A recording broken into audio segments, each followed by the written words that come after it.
Je fais une petite parenthèse, donc vous connaissez peut-être, on a une très bonne amie astrologue à Lille qui s'appelle Elisabeth Sens, vous la connaissez pas? J'en ai entendu parler, oui. Elle est gentille, hein, elle est pas mal.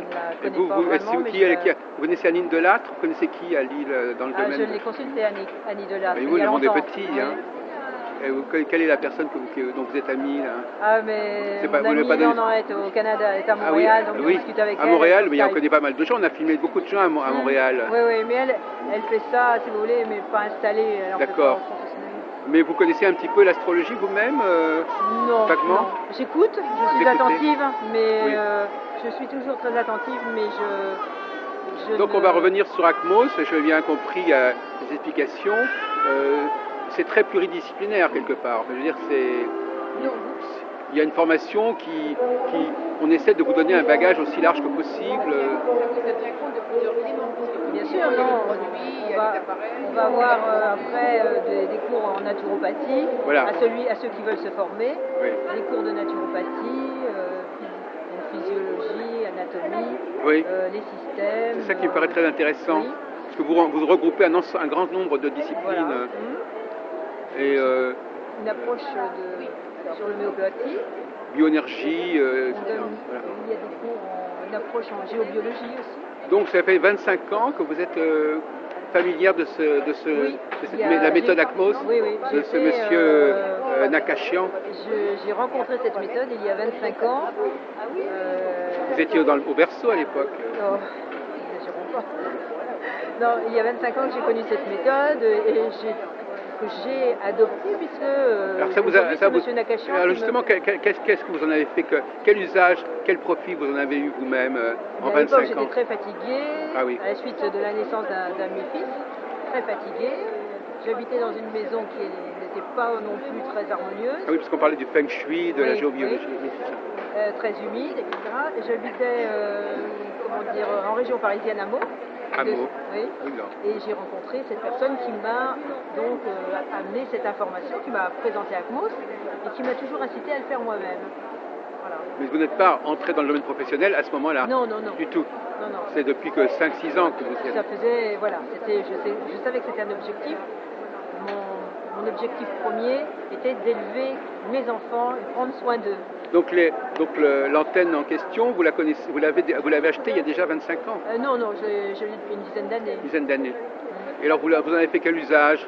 Pour les aliments, pour les personnes? Les aliments, faire beaucoup de tests, vous savez, parce que pour avoir le maniement connaître bien le maniement d'une antenne de lumière, il faut pratiquer tous les jours. Donc au départ, c'est un petit peu obsessionnel. Vous avez votre antenne, vous regardez la qualité d'une pomme, vous voyez si elle est compatible avec vous, vous voyez, vous avez tout le temps votre antenne. Oui. Il faut qu'elle...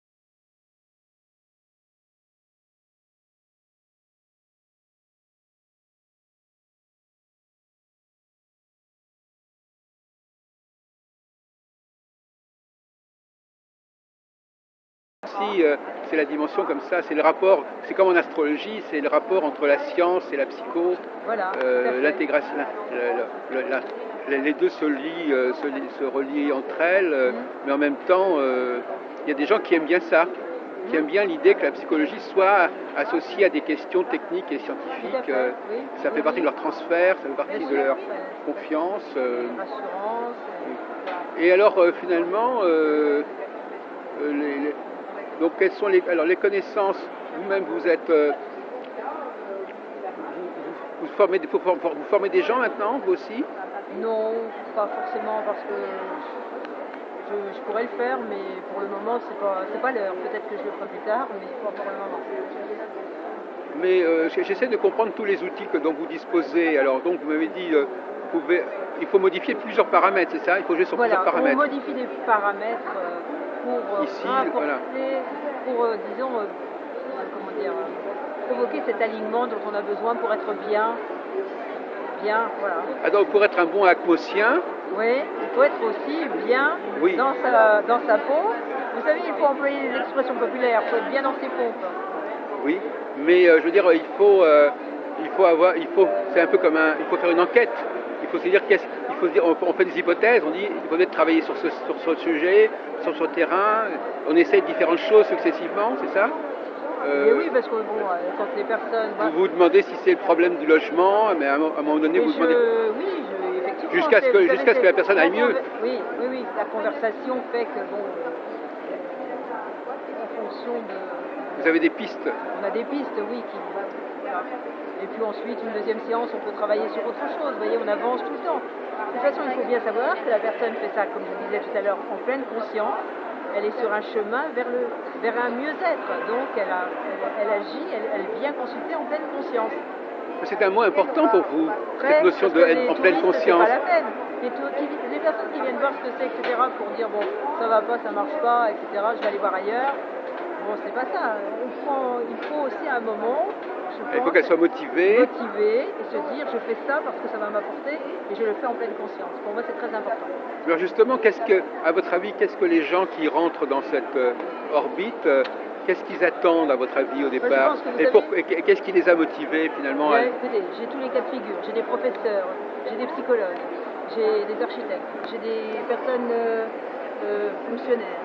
Donc tous ces gens vivent un stress permanent dans leur lieu de travail, sur leur lieu de travail, dans leur environnement. Des personnes qui ont en plus des soucis de santé ou qui ont autour d'eux des personnes qui sont en soins, en pathologie lourde par exemple. Donc ils ont besoin d'un mieux-être. Ils se disent que c'est vous qui allez leur apporter ce qui leur manque. Je ne sais pas ce qu'ils se disent. Ils viennent parce que, avant tout, ils savent qu'ils peuvent trouver chez moi quelque chose qui peut leur apporter du bien. Alors comment est-ce qu'ils savent que vous existez, justement?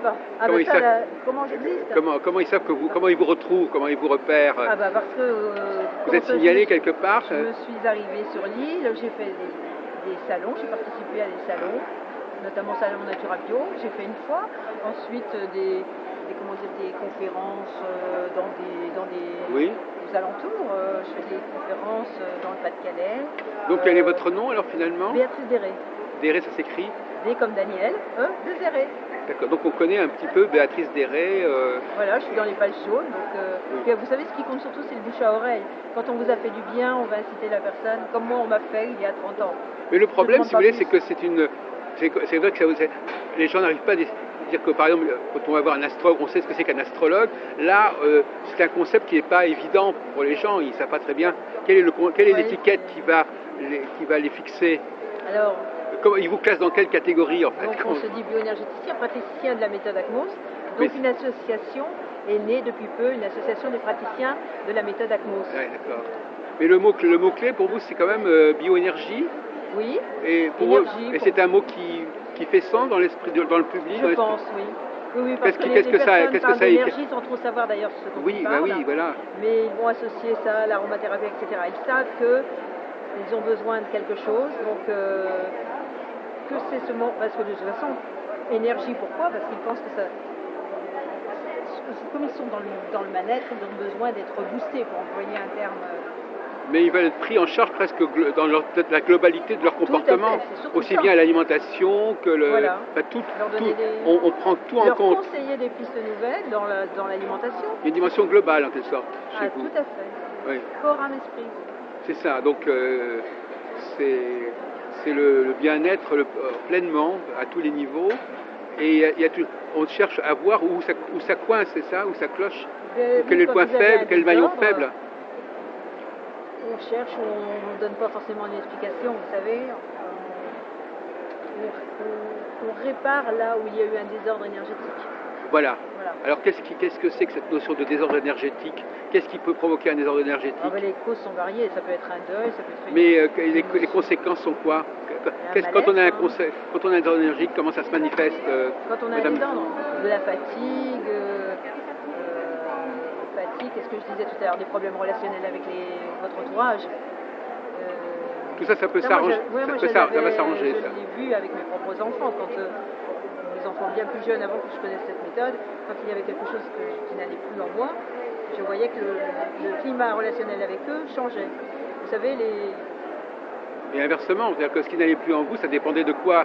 Ça dépendait aussi de votre climat relationnel. De mon climat, du Oui. climat, du stress professionnel que j'avais à l'époque. C'est le problème de l'œuf et de la poule, parce que Voilà, qu'est-ce qui provoque quoi? Et puis aussi notre antériorité, notre hérédité, notre patrimoine, lui-même, je vais vous dire, le patrimoine de l'humanité, nous avons tout en nous. Hein. Donc il suffit de peu de choses pour créer un dysfonctionnement. Mais bien sûr, il suffit de changer quelque chose dans cette... Une exposition aux ondes électromagnétiques trop intenses, une nourriture pas trop carencée. Et là, il y a le déséquilibre. Voilà. En vous nourrissant, vous apportez de l'information à vos cellules. Il va falloir réparer. Ah oui, d'accord. Si l'information est mauvaise, vos cellules reçoivent une mauvaise information. Alors au niveau alimentaire, justement, qu'est-ce que vous avez comme conseil au niveau vous avez un tiroir alimentaire. Je vais les questionner sur leurs habitudes alimentaires. Oui. Vous voyez, c'est simplement d'hygiène de vie, toute simple. C'est tout. C'est en fonction de la personne. Une hygiène de vie, faire attention à ce que l'on mange, manger local, essayer le plus possible d'acheter ces aliments, notamment ces légumes, sur un marché, chez un maraîcher.